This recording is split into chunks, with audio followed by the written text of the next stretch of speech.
Hello friends, welcome to Bharati వంటలు. భారతి వంటలు ఈరోజు స్పెషల్ బిల్లల పులుసు. చాలా అంటే చాలా టేస్టీగా యమ్మీగా ఉంటుంది. ఈ కర్రీని చేసుకొని వేడి వేడి అన్నంలోకి వేసుకొని తిన్నామంటే సూపర్గా ఉంటుంది. ఒక 2 ముద్దలు ఎక్కువగా తినాల్సిందే. ఇంట్లో కూరగాయలు ఏమీ లేనప్పుడు ఇలా బిల్లల పులుసు పెట్టుకొని తిన్నామంటే సూపర్గా ఉంటుంది. చాలా అంటే చాలా టేస్టీగా ఉంటుంది. పులుసు కాబట్టి ఎవరైనా ఇష్టపడతారు. చాలా టేస్టీగా ఉంటుంది. ఒక 2 ముద్దలు ఎక్కువగానే తింటాం. పిల్లలు కూడా చాలా ఎంజాయ్ చేసుకుంటూ తింటారు. చాలా టేస్టీగా ఉంటుంది. నేను చెప్పినట్టుగా మాత్రం చేసుకోండి. నేను చెప్పే చిన్న చిన్న టిప్స్ని అలా కొలతల్ని ఫాలో అవుతూ చేసుకోండి. సూపర్గా వస్తుంది ఈ బిల్లల పులుసు. ఈ బిల్లల పులుసుని ఈజీగా సింపుల్గా ఏ విధంగా చేయాలో ఈ వీడియోలో చూపిస్తాను. ఎవరైనా ఈజీగా చేసేసుకోవచ్చు. కొత్తగా చేసేవారు కూడా ఈ బిల్లల పులుసుని ఒకేసారి ఎక్సలెంట్గా చేసేసుకోవచ్చు. ఈజీగా సింపుల్గా అయిపోతుంది. ఈ వీడియోని ఎక్కడ స్కిప్ చేయకుండా చివరి వరకు చూడండి. ఈ వీడియోని కొత్తగా చూసేవారైతే మా ఛానల్ని సబ్స్క్రైబ్ చేసుకోండి. అలాగే క్విక్ అండ్ ఈజీ రెసిపీస్ కోసం మా ఛానల్ని భారతి వంటల్ని సబ్స్క్రైబ్ చేసుకోండి. మీ ఫ్రెండ్స్ కానీ రిలేటివ్స్ కానీ షేర్ చేయండి. అలాగే ఈ వీడియో చూశాక ఈ రెసిపీని ఒకసారి మీరు ట్రై చేయండి. ఈ రెసిపీని మీరు ట్రై చేశాక మీకు ఎలా వచ్చిందో మీ ఫీడ్బ్యాక్ని కమెంట్ సెక్షన్లో షేర్ చేయడం మాత్రం మర్చిపోకండి. ఈ కర్రీని ఒక్కో ప్రాంతంలో ఒక్కో రకంగా పిలుస్తారు. పటాల కూర అని, లేదంటే బిల్లల పులుసు అని, ఇలా రకరకాలుగా పిలుస్తారు. దీన్ని శనగపిండితో చేసుకుంటారు. తెలంగాణలో ఎక్కువగా చేసుకుంటారు ఈ పటాల పులుసుని. చాలా అంటే చాలా టేస్టీగా ఉంటుంది. సూపర్ యమ్మీగా ఉంటుంది. మరి ఎందుకు ఆలస్యం, స్టార్ట్ చేసేద్దామా? సింపుల్గా ఈజీగా ఏ విధంగా చేయాలో ఈ వీడియోలో చూపిస్తాను. మీరు కూడా ఈ వీడియోని చూసి సింపుల్గా ఈజీగా చేసేసుకోండి. ముందుగా ఇలా చింతపండుని నానబెట్టుకోండి. పెద్ద నిమ్మకాయ సైజ్ అంతా చింతపండుని శుభ్రంగా కడిగేసుకోండి. 4-5 సార్లు శుభ్రంగా కడిగేసి ఇలా నీళ్లు పోసి కొద్దిగా నీళ్లు పోసేసి నానబెట్టుకోండి. ఒక అరగంట వరకు పక్కన పెట్టుకున్నారంటే చింతపండు బాగా నానుతుంది.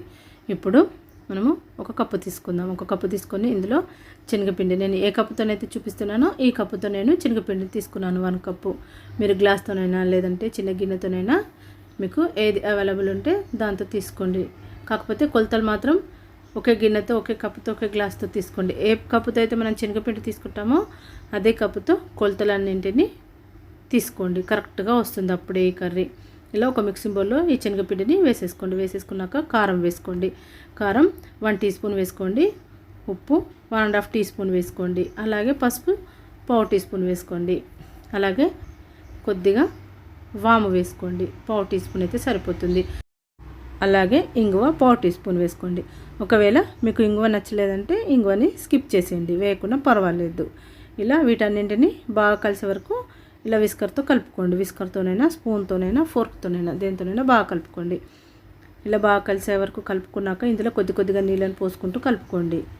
ఇందులో నీళ్ళు 1.5 కప్పు కరెక్ట్గా సరిపోయాయి. ఏ కప్పుతో అయితే మనము శనగపిండి తీసుకున్నామో అదే కప్పుతో 1.5 కప్పు వాటర్ కరెక్ట్గా సరిపోయాయి. ఇలా కొద్దిగా పోసుకుంటూ కలుపుకోండి. ఒకేసారి పిండిలో మొత్తం నీళ్ళు పోయకండి. ఒకేసారి నీళ్ళు మొత్తం పోసామంటే పిండి స్మూత్గా రాదు, ఉండలుగా వస్తుంది. అందుకని కొద్దిగా నీళ్ళని పోసుకుంటూ ఇలా కలుపుతూ పోసుకోండి.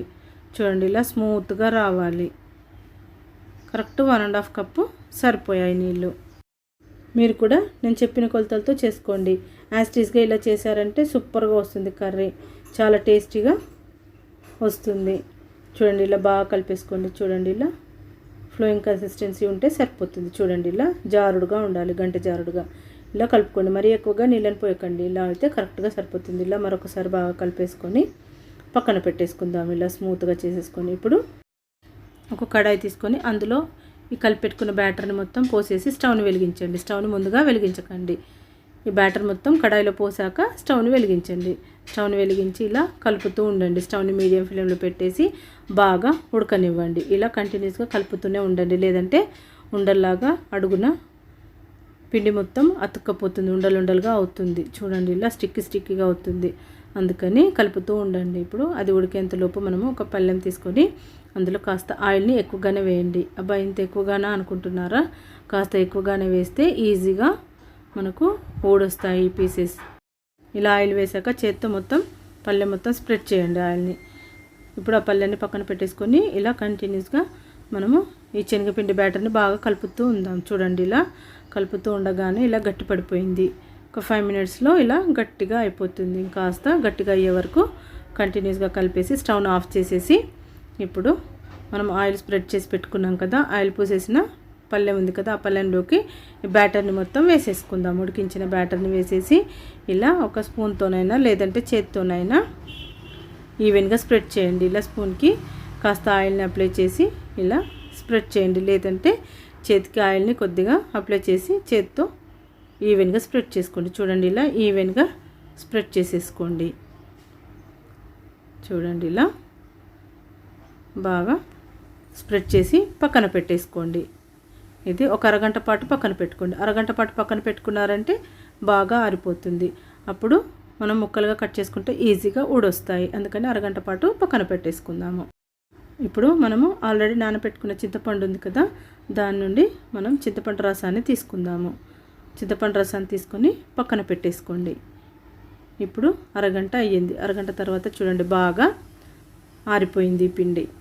ఇప్పుడు వీటిని చాకుతో ఇలా మనకు ఏ సైజు ఇష్టం ఉంటే ఆ సైజులో కట్ చేసుకుందాము. ఏ షేప్ ఇష్టం ఉంటే ఆ షేప్లో కట్ చేసుకుందాము. చూడండి, బాగా ఆరిపోయింది. నేను ఇలా డైమండ్ షేప్లో కట్ చేసుకున్నాను ముక్కలన్నింటినీ. ఇలా డైమండ్ షేప్లో కట్ చేసుకొని మెల్లిగా ఒక్క ముక్క తీసుకుందాం. చూడండి, ఇలా మెల్లిగా తీయండి. ఫస్ట్ ఒక్క ముక్క తీసే వరకు కాస్త మెల్లిగా తీసుకోండి. చూడండి ఎంత బాగుందో, డైమండ్ షేప్లో ఎక్సలెంట్గా వచ్చింది. ఇప్పుడు అన్నింటినీ ఇలాగే తీసుకుంటూ ఒక ప్లేట్లోకి పెట్టేసుకోండి. మీకు ఏ షేప్ ఇష్టం ఉంటే ఆ షేప్లో కట్ చేసుకోండి. స్క్వేర్ షేప్ అయినా పర్వాలేదు, డైమండ్ షేప్ అయినా పర్వాలేదు, ఎలాగైనా కట్ చేసుకోవచ్చు. ఎలా చేసినా బాగానే ఉంటుంది. ఇలా కట్ చేసి అన్నింటిని పక్కన పెట్టేసి ఇప్పుడు స్టవ్ని వెలిగించి ఒక ప్యాన్ పెట్టుకొని అందులో 3 టేబుల్ స్పూన్స్ ఆయిల్ వేసుకోండి. ఆయిల్ వేసాక ఆయిల్ బాగా వేడెక్కాక జీలకర్ర 1/4 టీ స్పూన్, ఆవాలు 1/2 టీ స్పూన్ వేసుకోండి. అలాగే ఒక పెద్ద ఉల్లిపాయని సన్నగా కట్ చేసి వేసుకోండి. అలాగే కొత్తిమీర కాస్త శుభ్రంగా కడిగేసి వేసుకోండి. అలాగే కరివేపాకును కూడా శుభ్రంగా కడిగేసి వేసి స్పూన్తో బాగా కలపండి. వీటిని అన్నింటినీ బాగా ఫ్రై చేసుకోండి. మరీ ఎక్కువగా ఫ్రై చేయకండి. కాస్త పచ్చివాసన పోయే వరకు ఫ్రై అయితే సరిపోతుంది. ఇలా బాగా వేగిన తర్వాత ఇందులో అల్లం వెల్లుల్లి పేస్ట్ వేసుకుందాం. 1 టీ స్పూన్ అల్లం వెల్లుల్లి పేస్ట్ వేసి ఒక్కసారి స్పూన్తో బాగా కలపండి. ఇలా బాగా కలిపేశాక ఇందులో 1/2 టీ స్పూన్ పసుపు వేసుకోండి. వేసి మరొకసారి బాగా కలుపుకోండి. పసుపు ఆయిల్లో కలిసిపోయే వరకు బాగా కలిపేసుకోండి. ఇలా బాగా కలిపేసుకున్నాక ఇప్పుడు ఇందులో మనము చింతపండు రసం తీసి పెట్టుకున్నాం కదా, ఆ రసాన్ని వేసేసుకుంటాము. చింతపండు రసం మొత్తం పోసేసాక ఇంకాస్త నీళ్ళని పోసుకుందాము. ఏ కప్పుతో అయితే మనం శనగపిండి తీసుకున్నామో అదే కప్పుతో 1.5 కప్పు వాటర్ పోసుకుంటే సరిపోతుంది. చింతపండు 1/2 కప్పు, 1.5 కప్పు వాటర్ పోస్తే కరెక్ట్గా సరిపోతుంది. అలాగే ఇందులో మనము మెంతి పొడి 1/4 టీ స్పూన్, 1/2 టీ స్పూన్ జీలకర్ర, 1 టీ స్పూన్ ధనియాల పొడి ఇలా వేసేసుకొని బాగా కలిపేసుకోండి. ఇలా బాగా కలిపేసుకున్నాక మీడియం సైజ్ టమాటాని చిన్న ముక్కల్లా కట్ చేసేసి వేసుకోండి. వేసి ఒక్కసారి స్పూన్తో బాగా కలిపేసేయండి. ఇలా బాగా కలిపేసాక ఇందులో తగినంత కారం వేసుకుందాము. నేను 1.5 టేబుల్ స్పూన్ కారం వేసాను. అలాగే ఉప్పు రుచికి తగినంత వేసుకోండి. నేను 4 టీ స్పూన్స్ వేసాను ఉప్పు. ఇది పులుపు కాబట్టి కాస్త ఉప్పు ఎక్కువగానే పడుతుంది. అలాగే కారం కూడా కాస్త నోటి నిండుగా ఉంటేనే బాగుంటుంది, ఇది పులుసు కాబట్టి. ఇలా ఉప్పు కారం వేసాక బాగా కలిపేసుకోండి. ఒకవేళ మీరు ఇంత స్పైసీగా వద్దనుకుంటే కాస్త తగ్గించి వేసుకోండి కారాన్ని. ఉప్పును కాస్త రుచి చూసి వేసుకోండి. ఇలా బాగా కలపండి. స్టవ్ని హై ఫ్లేమ్లో పెట్టేసి ఒక 5 నిమిషాలు బాగా మరగనివ్వండి. ఇలా 5 నిమిషాల తర్వాత ఇందులో మనం కట్ చేసి పెట్టుకున్న ముక్కలు ఉన్నాయి కదా, ఆ ముక్కల్ని ఈ పులుసులో వేసేసుకోండి. ఇందులో వేసేసి ఇలా ఒక్కసారి బాగా కలిపేసేయండి. బాగా కలిపేసి స్టవ్ని హై ఫ్లేమ్లో పెట్టేసుకోండి. స్టవ్ని హై ఫ్లేమ్లో పెట్టేసి కాస్త ఉడకనివ్వండి. ఇది బాగా ఉడుకుతున్నప్పుడు, ఈ పులుసు బాగా ఉడుకుతున్నప్పుడు స్టవ్ని మీడియం ఫ్లేమ్లోకి అడ్జస్ట్ చేసుకోండి. స్టవ్ని మీడియం ఫ్లేమ్లోకి అడ్జస్ట్ చేసుకున్నాక 10 నిమిషాల వరకు బాగా ఉడికించుకోండి. అప్పుడే ఈ ముక్కలకి ఈ పులుసు పట్టి కమ్మగా వస్తుంది. ఈ ముక్క తింటున్నప్పుడు కమ్మగా ఎమ్మీగా ఉంటుంది. అందుకని 10 నిమిషాల వరకు మాత్రం కంపల్సరిగా ఉడికించుకోండి. ఇప్పుడు స్టవ్ని సిమ్లో పెట్టేసి కాస్త కొత్తిమీర శుభ్రంగా కడిగేసి వేసుకోండి. వేసి ఒక 2 నిమిషాల వరకు ఉడికించుకోండి. కొత్తిమీర వేసాక 2 నిమిషాల తర్వాత స్టవ్ని ఆఫ్ చేసేసుకోండి. అంతే, పటాల కర్రీ రెడీ అయిపోయింది. ముక్కల పులుసు రెడీ అయిపోయింది. చూడండి ఎంత బాగుందో. ఇలా ఒక బౌల్లోకి సర్వ్ చేసుకొని వేడి వేడి అన్నంలోకి వేసేసుకొని తినేసేయండి. అంతే, ముక్కల పులుసు రెడీ అయిపోయింది. ఎంతో ఈజీగా ఎంతో సింపుల్గా చేసేసుకోవచ్చు. కాకపోతే నేను చెప్పిన టిప్స్ని కొలతల్ని ఫాలో అవుతూ మాత్రం చేసుకోండి. ఈ వీడియోని ఎక్కడ స్కిప్ చేయకుండా చివరి వరకు చూడండి. అప్పుడే మీరు ఈజీగా సింపుల్గా చేసేసుకోవచ్చు. మీరు కూడా కొత్తగా చేసేవారు కూడా టెన్షన్ పడకుండా ఈ కర్రీని చేసేసుకోవచ్చు. ఈ కర్రీ మీకు బాగా నచ్చింది అనుకుంటాను. ఇంట్లో కూరగాయలు ఏమి లేనప్పుడు ఇలా ఈ కర్రీని ట్రై చేయండి. చాలా అంటే చాలా టేస్టీగా ఉంటుంది, యమ్మీగా ఉంటుంది.